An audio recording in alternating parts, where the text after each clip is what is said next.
Okay, when in Sanhedrin, Ayin Zayin Amid Beis 77b1 in the Schattenstein Gemaras, we are okay. We're going to start third line from the top of the page. Amid Rav says like this: we're talking about killing somebody directly, indirectly, if you're obligated, you're not obligated, and so on.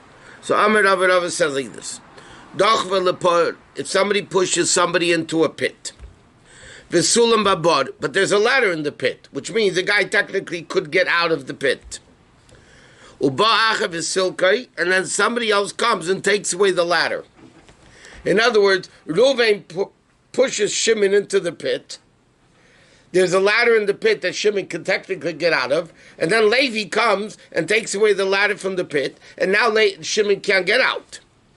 Afilu hu kadem v'silkai, even if Reuven himself takes away the ladder, Ayin Zayman and Beis, Potter, he's Potter, to be eaten the Shadya, because when in other words, he doesn't get killed for the guy dying. Why not? To be eaten the Shadya, because when he threw the guy into the pit, Yochalali, so he can get out. So therefore, my throwing him into the pit didn't cause him to die. Later somebody else took out the ladder. Even if I myself took out the ladder, it doesn't matter, because the bottom line is I didn't kill the guy by pushing him into the pit. Ahmed Avad, there's similar cases coming up. Ahmed Avad says another thing. Zarik Chetz, a guy shot an arrow at somebody. V'triz biyadei, and the guy had a shield in his hand. He could have stopped the arrow. The victim had a shield in his hand. And somebody else came and took away the shield. Or even if the guy that, I don't know if it's possible, but even the guy that shot the arrow took away the shield from the guy, he's potted from execution. In other words, he doesn't get killed for killing somebody. Why not? Because at the time he shot the arrow, which eventually killed the guy, mifsik piske, the arrow was going to be stopped. Right? The arrow was going to be stopped with the shield. So therefore, my shooting of the arrow did not kill the guy. Bottom line. So Rav is saying, it's very interesting, Gemara, because Rav is saying, even though I did something that would kill a guy, but the fact that my action at the beginning wouldn't have killed him, even though eventually he died because the guy took away the ladder or he took away the shield, he would still not get killed. So can't you say that about the respirator? Is that the guy pulling the plug of the respirator? No, that's an active act. That's active? Yeah. Yeah. By the way, forget it. You're not allowed to do these things. Oh. He's not saying Potter, your mutter, that you're allowed to do it. He's saying if you did it, you only indirectly caused the guy to die, so therefore you don't get killed. Okay, I don't know if somebody pulls the plug of a respirator if he would get killed, because he didn't kill him. The illness killed him. Right. It's like when Rabbi said about the mezuzah, that when they're in that school, the 19 kids, whatever it was. Okay, it's the same thing here. But it's not saying you're allowed to. He's just saying you don't get killed, you don't get executed, because Lepel, you did not actively kill the guy. Because what you did, your action of shooting the arrow or throwing him to the pit, did not kill him because he could have gotten out. That's what he's saying. Ahmed Avad says another case. Zarek Bechetz, if somebody shot, is going to more extremes, like a guy shoots an arrow at somebody, and the guy has medicine in his hand that would save him from dying from the arrow. Okay? And another guy comes and scatters the medicine, meaning it's not usable anymore. Even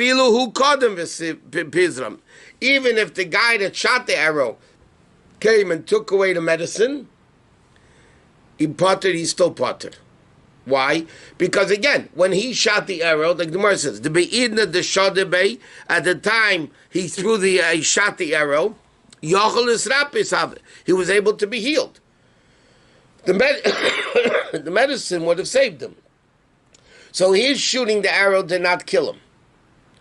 The guy scattered the medicine, killed him. Well, not killed him. Therefore, he died. He wasn't protected. But that has nothing to do with me, so I don't get killed.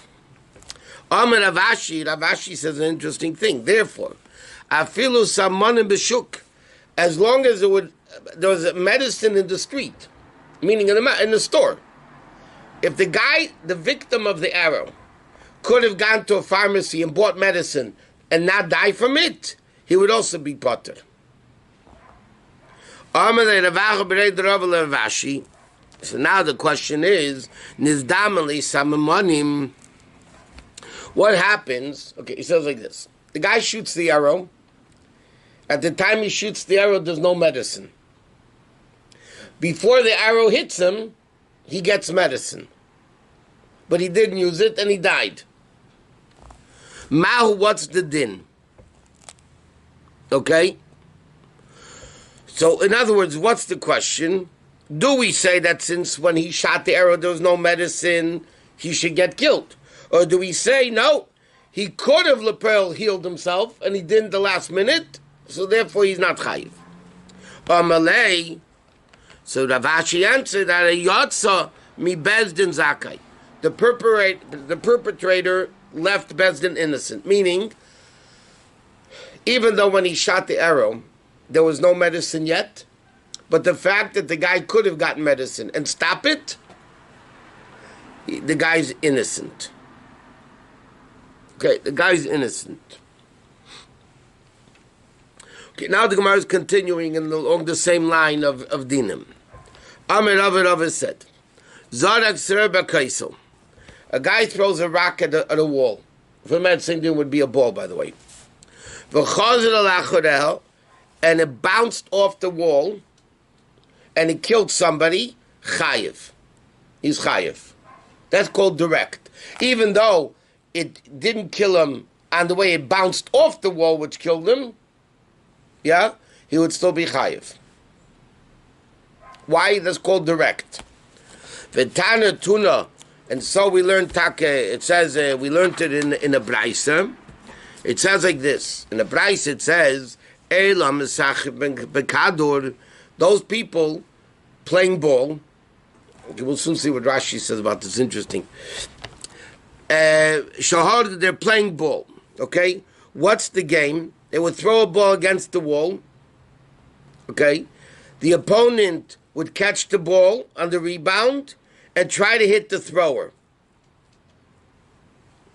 That was the game was like this. I throw a ball against the wall.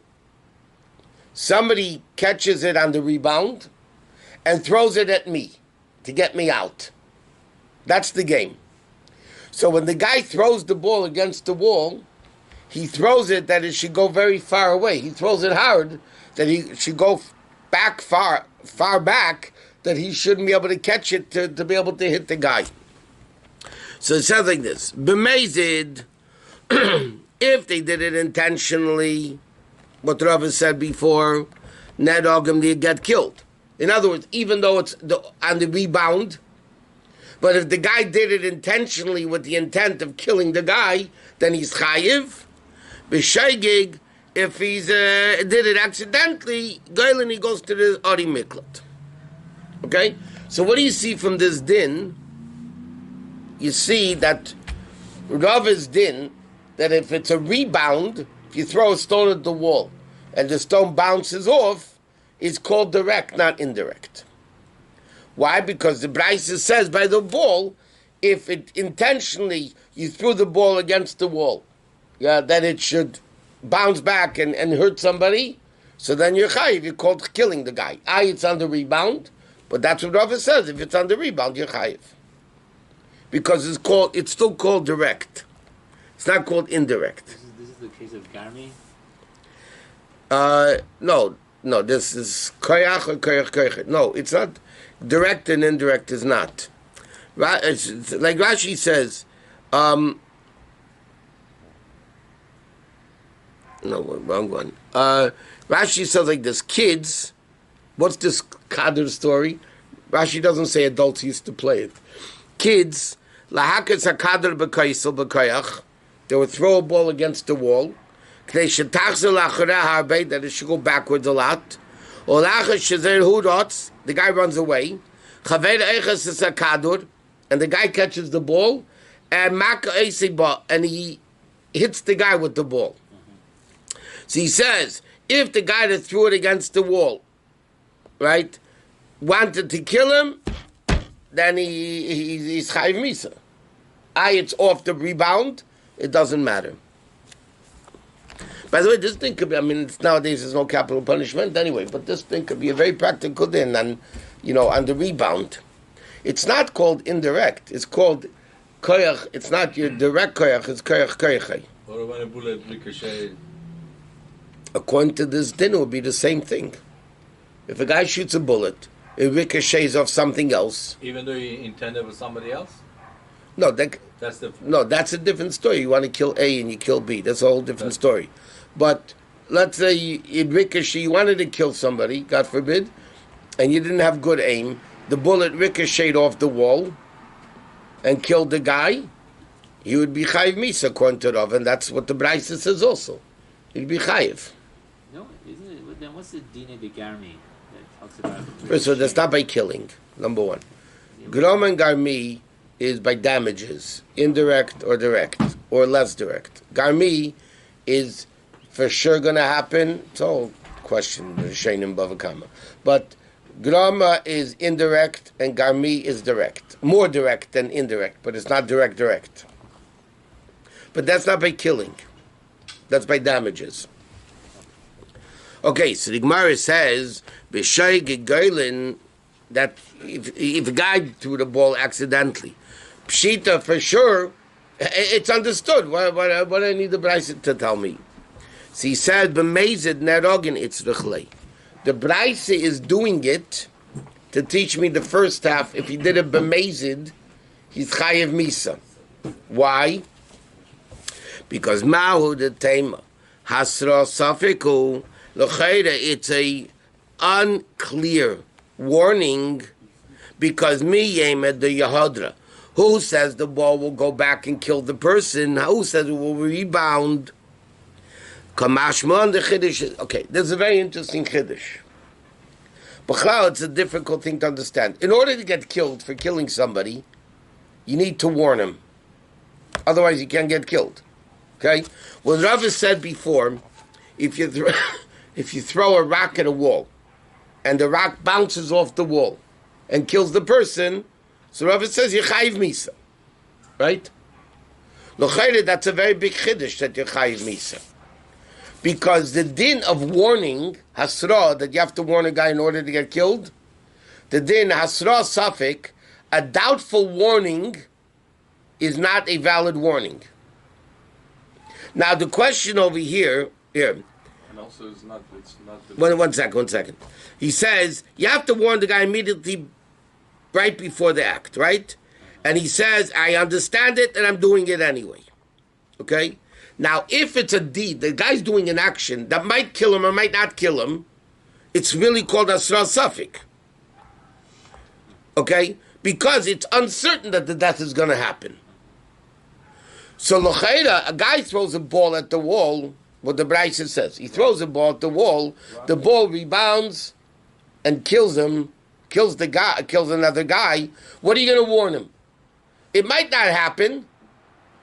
It might not rebound off the wall to hit him. Or ricochet. Huh? Well, the Brisa says a ball. You came late. The Brisa says a ball and Rabbi says a stone. It's the same thing. So, it ricochets off the wall. It's a different din. It's not Hatzra Vadai. So the Chiddush is Kamash Malon, that this is a definite Hasra because it's definitely going to rebound off the wall and therefore he's Chayiv. It's definitely going to kill the guy. But a ball is not definitely. It's not definite. Huh? You said it's not definite. No, because I would think it may be not. Yeah. So the Brisa says, no, it is definite that it will. A ball doesn't definitely kill. A rock would definitely kill.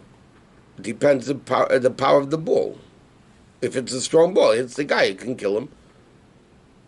That's some crazy ball. Why, a hard ball? Baseball? A hard ball, baseball. or bowling ball. Or a golf ball. Right, a golf ball, bowling ball, whatever.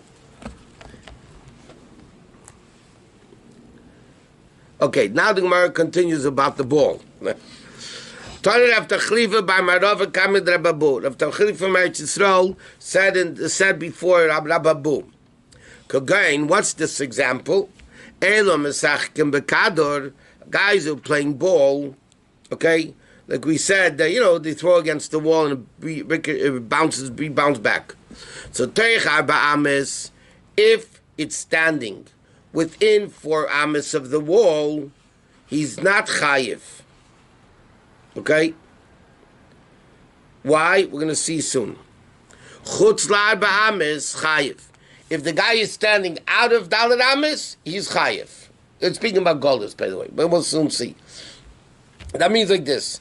Rav Tachlifa from Eretz Yisrael said in front of Rababu in Bovel, he said the following, that if a guy is throwing a ball against the wall, and it kills the guy on the rebound. So he says like this. If the guy was standing within 4 ames, right? The victim was standing within 4 ames of the wall, then the guy's potter. If he's more than 4 ames away, he's chayiv.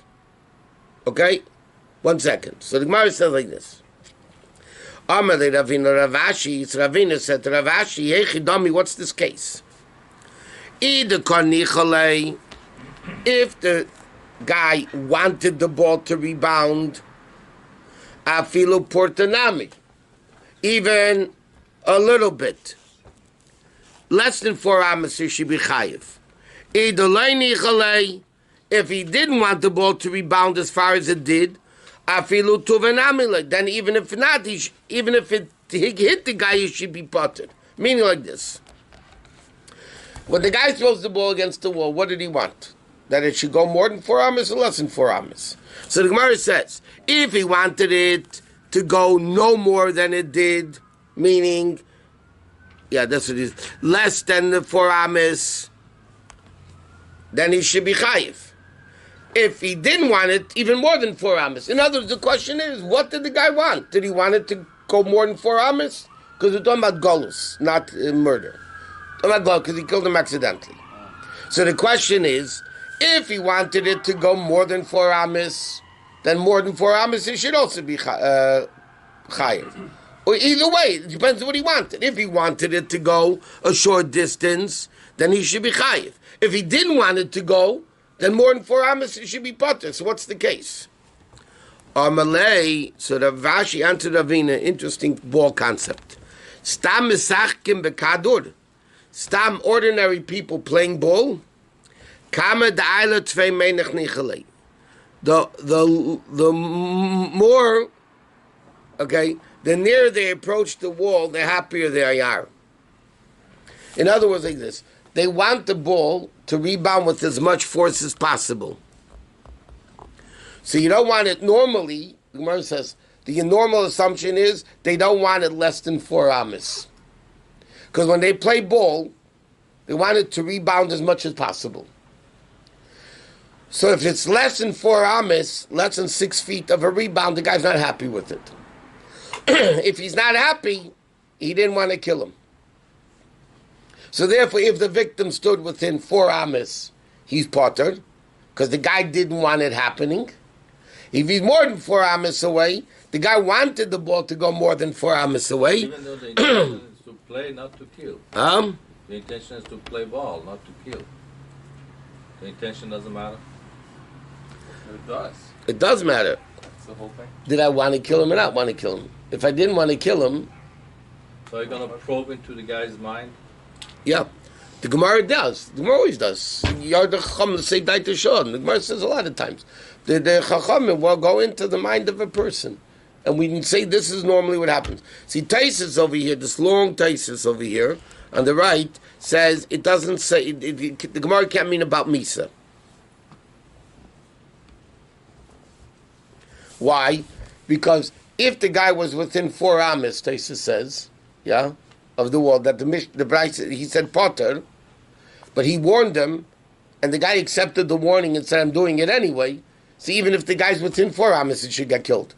Because that's what he wanted to do. right? What did he say? If you throw a ball against the wall and it rebounds within 4 amas and kill the guy, you're potter, right? So if it's misa, meaning he did it intentionally, that means you warned the guy. You warned the guy that what you're doing now is going to kill this guy, right? And he says, I don't care, I'm doing it anyway. So if the guy's standing within 4 amas, why shouldn't he get killed? That he wanted to kill him, what's the difference?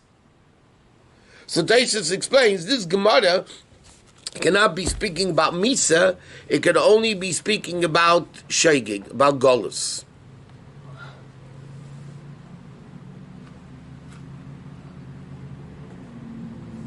And Taisus goes to Gemara, he wanted to throw 4 and threw 2 and whatever. Was the wall bouncy? What's the difference? I mean, because obviously, if there was a rebound, it was bouncy. okay, It was if it was a soft wall material, yeah, it ain't rebounding. especially the rock. Yeah, I mean we're talking about a wall that rebounds. Normal wall is stone, brick, whatever. Yeah, it rebounded. They had balls in those days? I guess they did. Kador is a ball. First of all, the Gemara says, there's a Yerushalmi that says that there's a certain neighborhood of Yerushalayim that was destroyed because they played ball on Shabbos. A whole neighborhood in Yerushalayim was destroyed because they played ball on Shabbos. Secondly, the Gemara speaks about if a kador is muktzah on Shabbos or not. There's 2 opinions of the Rishonim. The Alter Rebbe brings it down in muktzah. If a ball is muktzah, but some poskim say it's not a keli, it's muktzah. Some poskim say that it's not muktzah. The Alter Rebbe is lenient that it's not muktzah. But they had a concept of a ball. When ball started in the Torah, I don't know. It's okay to play ball on Shabbos? No, that's what I'm saying. It says the neighbor in Yerushalayim was destroyed. It says even though it's not muktzah, but playing ball on Shabbos, the Ksesa Shulchan brings this down on that din of the Alter Rebbe. That even though it's not muktzah, but nevertheless, because they played ball on Shabbos, this big neighbor of Yerushalayim was destroyed. Is there an exception for the kids? Kids shouldn't play So kids under bar mitzvah the mekel. I mean, what can I tell you? But in Indian, it's not Shabbosdik. There's a big thing in Eretz Yisrael. The guys used to get into a soccer game for free. And from kids were going to soccer games on Shabbos, and they didn't have to pay. There was a way up that they were able to get in free, and the Rabbanim were screaming about it. It's not Shabbosdik. What are you doing? What are you doing? Whatever.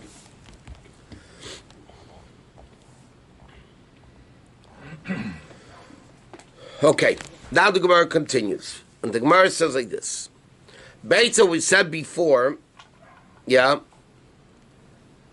that if a guy throws a ball against, or a rock, same thing, this is a ball, it's just easier. Guy throws a ball against the wall, it rebounds, and it kills somebody. That's called his direct power, not an indirect power coming from the wall. Because there's a logic to say, listen, if I kill you indirectly, I shouldn't be chayiv. Okay, but the Rabbi said before you are chayiv. Like if the sound ricochets a bullet would ricochet, it would still be called your direct force.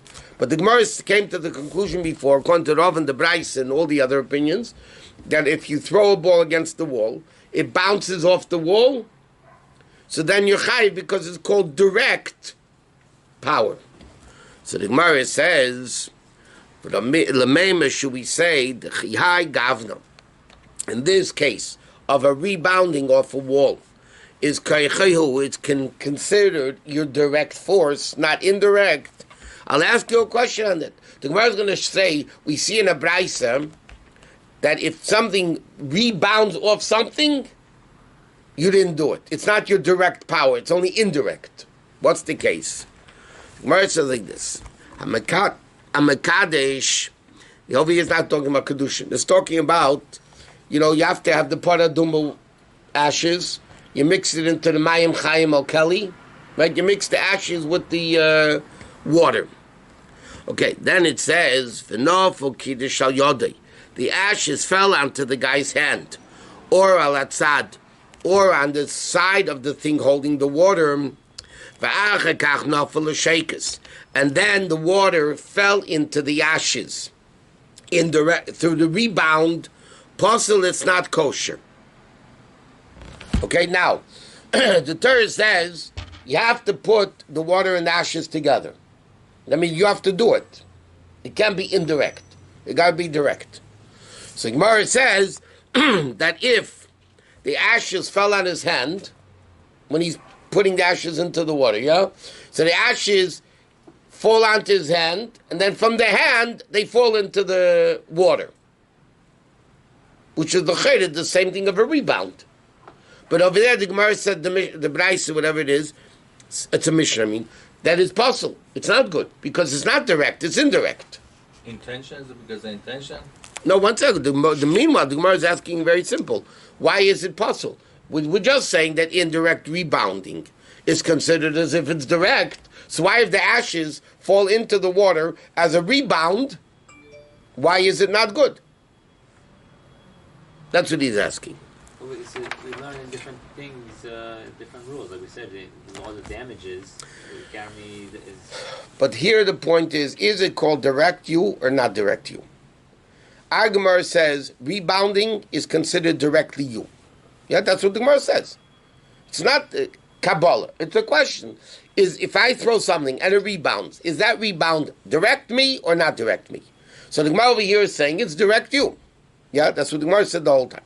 So now the question is, by Pada Duma ashes, where the ashes have to be put directly into the water, and here if it hits your hand and bounces from your hand into the water, it's not good. Why not? It should be good. It's direct. So Gemara says no. It's speaking like this. B'shaisis.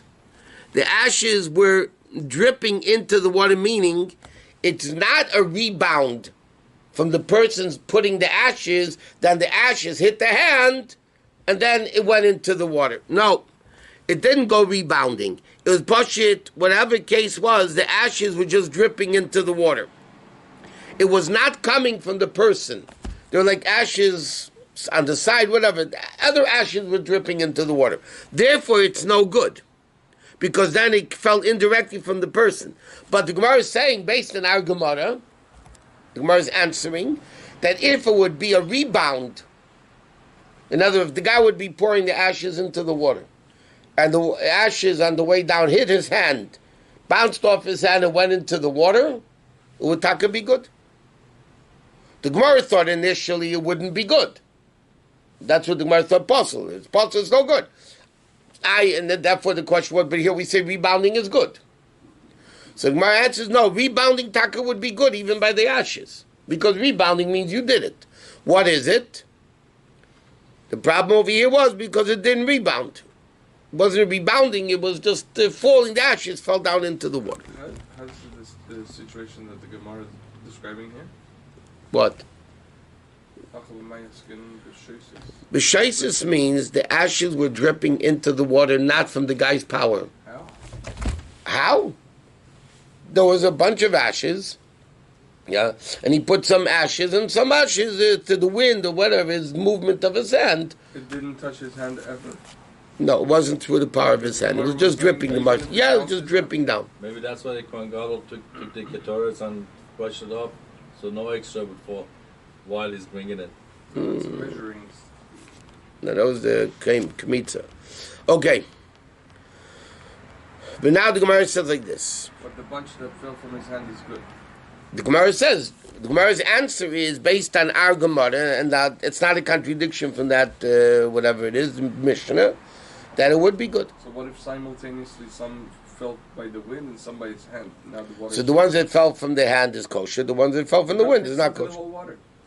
Okay, whatever. So that's a separate din. What would be in the case if both happened? But that's not relevant to this Gemara. Well, the intent is important when it comes to korbanos and all that, like pickle and. Here it's not a question of intent. Yeah, it has to be directly from your hand, so it has to be intent. Okay, but it has to be that your action did it. Okay, Tashma, I'll come and ask you another question from another Mishnah. It says, Machat shoyu nusun al cheres, if a tummy needle was put on a piece of earthenware, a broken piece of earthenware, V'ez or halel, and somebody sprinkled the paraduma ashes on it, safek ala machatiza. The question is, we don't know, did the water go directly on the needle, or safek ala cheresiza, or maybe it went onto the shard of earthenware and rebounded into the needle. In other words, like this, a guy who's trying to purify a needle that became tummy, right?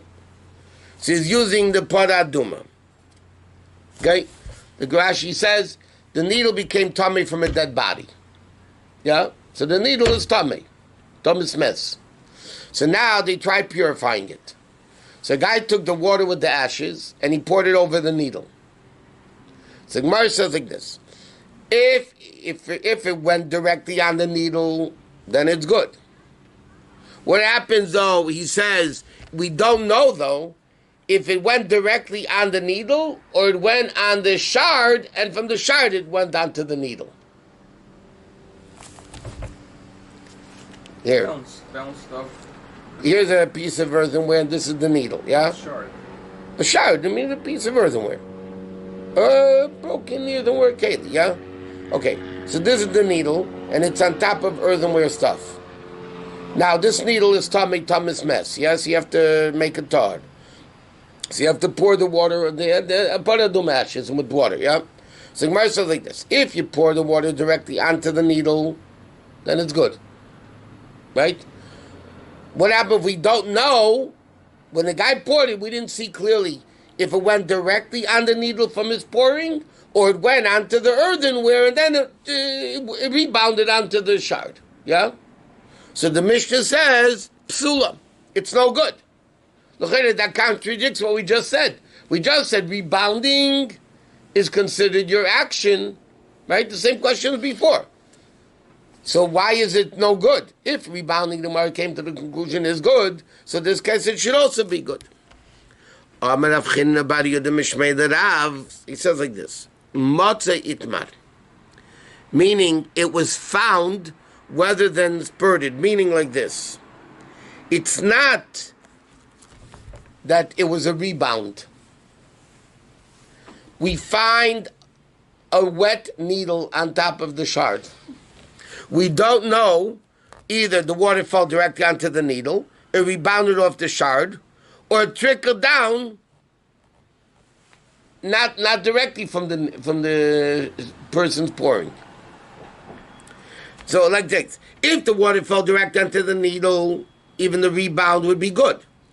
But if the water trickled onto the needle, then it wasn't good. So in other words, the Gemara says like this. If there's only two choices, you find the needle on the shard, right? So the Gemara says like this. If one of two things happen, either it's only a doubt if the water poured directly on the needle, or the water poured on the shard and then it fell onto the needle. In those two cases, it's good. Because the rebound is just like the action itself. But over here, in the case we find a wet needle, there's a third possibility. Like Gemara said before, the ashes trickled down. It wasn't a rebound. So now there's a possibility that the needles being wet was not direct and not even a rebound. It could have been stopped trickling down from who knows where. So therefore, because it's a suffix, and it's a biblical doubt of tumas mes, so therefore the din is, it's puzzle. It's not the needle's not kosher.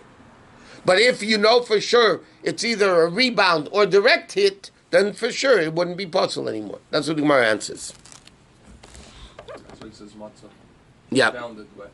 It was found wet. So basically it's under the let's say the cure of the paraduma water. And it's wet, so then it's good. You can't assume that it fell there from the cure, even if it did. The cure? I don't know. No, not cure. Mayim Chaim. Barrel that's in it. Whatever. So it's next to the mikveh of the Mayim Chaim that has ashes, and somehow it's wet. No, it's not a mikveh. They had thing of water mixed with ashes. They poured it on the Basin? sprinkled. No, right. So it's No. next to it and Yeah. it's wet. So we don't know. It's puzzle. That's what that's the case of the Braisa. Either I have to do it or I have to do it through a rebound. Right. But a rebound is good. They use the example of a shard because a broken keli is not mikabel tumah. Right. Right. But now the Papa says an interesting thing. Man, there was this guy, he tells a story. The Katfil Chavre, he bound his friend, he tied up his friend by the seashore, and caused a gush of water to sweep over him and therefore killing him. Meaning like this. The guy tied somebody, okay? Yeah. And he made a barrier, and he made a hole in the barrier that the water can go through. Then the guy pushed water, caused a gush of water to go through him and kill him. Gira didehu, it's like his arrow, because he caused the water to gush. It's like his arrow, or mechayev, and he's chayev to be killed. But Hani Mili, that's only the Koyach Rishon. If it was the original force, meaning after the barrier was breached, that's when the water hit him. Avo B'Koyach Sheni, but if it's a secondary force, meaning the victim was left some distance away from the barrier, and therefore the water did not fall on him from the first guy's push, okay? So then it's not considered as if it's not even a rebound. It's just like the case of the trickling where the water trickled down.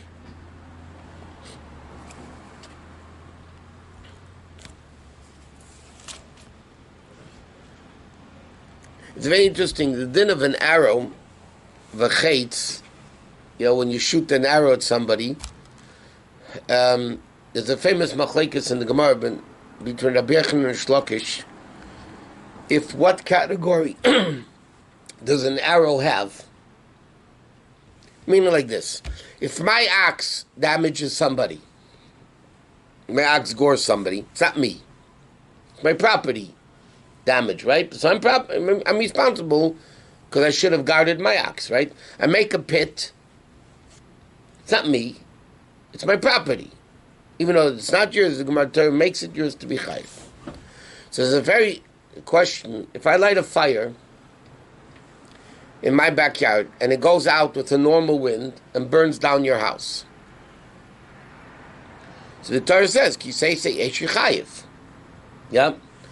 Now the question is, what category is it? Is it my property, or is it like I shoot an arrow?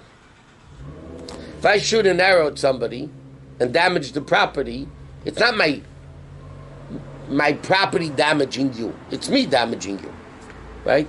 So when I light a fire and it goes out and burns down somebody's house, yeah, what category is it? Is it like I did it like an arrow? Or is it like my property damaging? So famous machlekes in Bava Kama between Rabbi and Shlokish. If Eish is chitzav like Rabbi Chanan holds it's an arrow, the Shlokish says it's money. Now, when you say that, and this is all about the chitz also, it's interesting. When you shoot an arrow, I didn't kill the guy.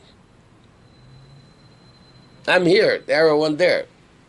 So the explanation of Eish Mishum Chetziyah, the Rishonim right, is when I shoot an arrow, it's like my hand is constantly going along with it.